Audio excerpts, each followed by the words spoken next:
नहीं तो पछताएगा। माटी का खिलौना माटी में मिले जाएगा, माटी का खिलौना माटी में मिले जाएगा। मान मेरा कहना नहीं तो पछताएगा, मान मेरा कहना नहीं तो पछताएगा।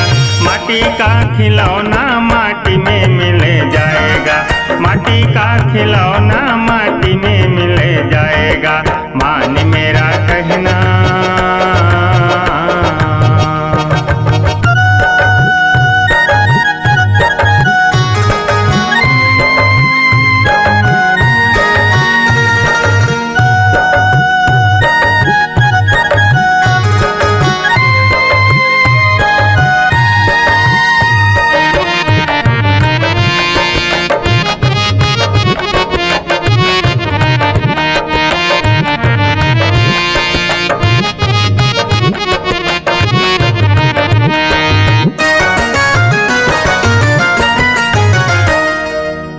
पत्नी पति पिता और माता, सखा सगे और सहोदर भ्राता।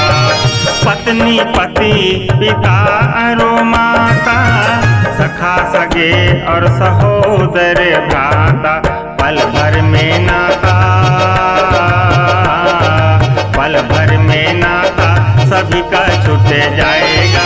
माटी का खिलौना माटी में मिले जाएगा, माटी का खिलौना माटी में मिले जाएगा।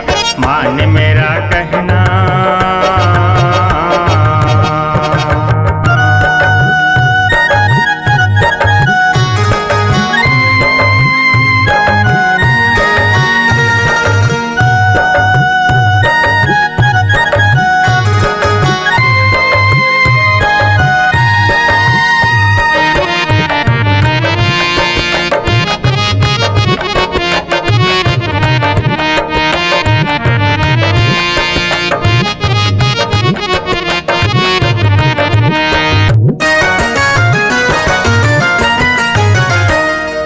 हीरा जवाहर की माला तुम्हारी, मुच मुच करती और रेशम की साड़ी।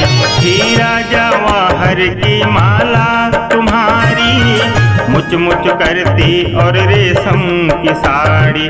पैंट बूट सूट सब, पैंट बूट सूट सब यहीं पे रह जाएगा।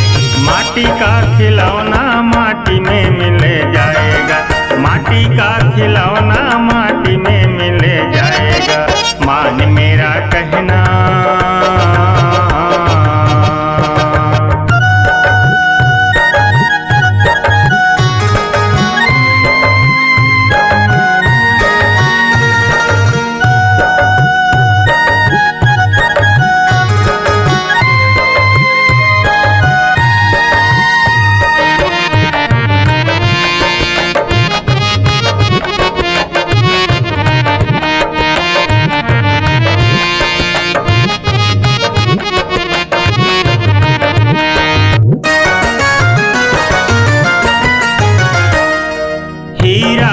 जन्म गंवाए दियो सोए सोए, अब पछतात हो दीवानी क्यों रोए रोए।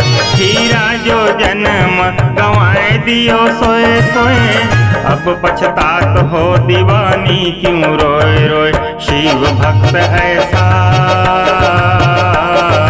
शिव भक्त ऐसा जन्म नहीं पाएगा।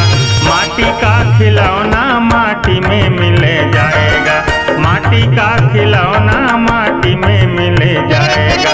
मान मेरा कहना, मान मेरा कहना नहीं तो पछताएगा, मान मेरा कहना नहीं तो पछताएगा। माटी का खिलौना माटी में मिले जाएगा, माटी का खिलौना माटी में मिले जाएगा। माटी का खिलौना माटी में मिले जाएगा, माटी का खिलौना माटी में मिले जाएगा। मान मेरा कहना।